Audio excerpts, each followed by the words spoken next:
నామానికి మహిమ కలుగుగాక. అందరూ బాగున్నారండి? ఉదయకాలం ప్రార్థన చేసుకున్నారా? మీ అందరి కొరకు మేము ప్రార్థన చేస్తున్నాం. ఈరోజు దేవుని వాగ్దానం చూద్దాం. 145 కీర్తనలు 9వ వచనం. యెహోవా అందరికీ ఉపకారి, ఆయన కనికరములు ఆయన సమస్త కార్యముల మీద నున్నవి. ఆమేన్, హల్లెలూయా.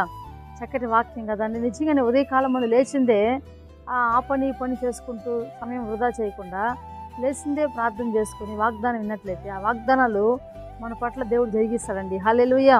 కాబట్టి ఈరోజు దేవుడు అందరికీ ఉపకారంట. ఆయన ఎలాంటి కీడు చేసే దేవుడు కాదండి మన దేవుడు. ఎందుకంటే ఆయన లోకంలో ఉన్నవానికన్నా మనలో ఉన్న యేసే గొప్పవాడు. కాబట్టి యేసు అనగానే రక్షకుడండి. ఆయన ప్రేమగల దేవుడు. కాబట్టి ఆయనలో ఎక్కువ దీర్ఘశాంతము, ప్రేమ, ఆప్యాయత, కనికరము, దీర్ఘశాంతము, మంచి దయాలత్వం కలిగిన మనసు కలిగిన వాడు ఆయన. అలాంటి వారికి అందరికీ ఆయన ఏం చేసేవాడంటే ఉపకారం చేసేవాడు. అంతేగాని కీడు చేసే వ్యక్తి కాదు, కీడు చేసే దేవుడు కాదు. ఆయన మనకి మేలు చేసే దేవుడు. ఎవరైనా కానీ, అది ఒకవేళ కుల మత భేదం లేకుండా ఎవరైనా కానీ వారు ఆపదలో ఉంటే చూస్తూ ఉండే దేవుడు కాదండి. ఆదుకునే దేవుడు, ఆదరించే దేవుడు, ఉపకారిగా వాళ్ళ జీవితంలో గొప్ప కార్యాలు చేసే దేవుడు. ప్రియ దేవుని బిడ్డలారా, మీరు ఎవరైనా కానీ ప్రార్థన చేస్తే, దేవా నాకు ఇది కావాలి, ఆయన ఇవ్వండి ప్రభు అంటే ఆయన ఇచ్చే దేవుడు అండి. అంతేకాని ఆయన మనుషుల్లాగా మోసం చేసే దేవుడు కాదు. అక్కడ వారిలాగా వీరిలాగా మన ప్రాణ స్నేహితుల్లాగా మోసం చేసే దేవుడు కాదు. ఆయన అందరినీ ప్రేమించే దేవుడు. ఆయన కనికరము ఆయన సమస్త కార్యముల మీద ఉంటుందంట. ఆయన కనికరం చాలా ఇంపార్టెంట్ అండి. ఈరోజు అందరి కనికరాని కన్నా కూడా చేసే కనికరం మన మీద ఉంటే మనకి ఏ టెన్షన్ అవసరం ఉండదు, మనకి ఎలాంటి భయం ఉండదు అండి.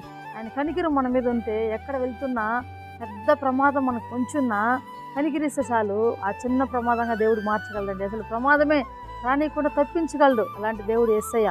కాబట్టి దేవుని బిడ్డలారా, మీ జీవితాల్లో కూడా ఒకవేళ ఆయన ఏ కార్యం చేయలేదని బాధపడుతున్నారేమో, ఎన్నోసార్లు ప్రార్థన చేస్తాను కానీ నాకు జవాబు లేదని బాధపడుతున్నారేమో, ఆయన మీ జీవితాల్లో ఉపకార్యాలు చేసే దేవుడు అండి.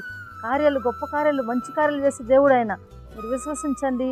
అదే ప్రార్థన మరలా చేస్తుండండి. అడిగింది ఎన్నిసార్లు అడగాలనుకోవద్దండి. ప్రార్థన చేస్తూ పూర్ణ మనసుతో ప్రార్థన చేయండి. 2 రకాలు ఉందండి ప్రార్థనలో. పూర్ణ మనసుతో చేయడం ఒకటి, రెండోది పూర్ణ మనసు కాకుండా ఎన్నో సంవత్సరాలు చేసినా జవాబు రాదండి. కాబట్టి మీ పూర్ణ మనసుతో విశ్వాసంతో ప్రార్థన చేయండి. తప్పకుండా అనేకమైన మేలు మీరు చూస్తారండి. ప్రార్థన చేసుకున్నాం. తండ్రి నీకు వందనాలు ప్రభా. ఈ ఉదయకాలం ముందు ఎవరైతేనైనా వాగ్దానం ఉంటున్నారో వాళ్ళ జీవితాల్లో అయా తండ్రి ఉపకారాలు చేసే దేవుడు, అయినా గొప్ప కార్యాలు చేసే దేవుడు ప్రభా. నువ్వు ఒక ఉపకారిగా ఉన్నావు ప్రభా, నీకు వందనాలయ్యా. కుల మత భేదం లేకుండా ఎవరు ప్రార్థన చేసినా నువ్వు వినే దేవుడయ్యా. ఎవరు మొరపెట్టినా జవాబిచ్చే దేవుడయ్యా. ప్రతి ఒక్కరిని కీడు నుంచి తప్పించే దేవుడు నా ప్రభా. అనారోగ్యంతో నన్ను స్వస్థపరిచిన, మరణ పడుతున్న వారిని విడిపించండి. ఈ వివాహం కాని బిడ్డలు వివాహం జరిగించిన గర్భఫలాన్ని దయచేయండి. ఈరోజు బర్త్డే మ్యారేజ్ చేసుకుని ప్రతి బిడ్డలు దీవించమని యేసు నామములో ప్రార్థన చేస్తున్నాం తండ్రి. ఆమేన్. Praise the lord.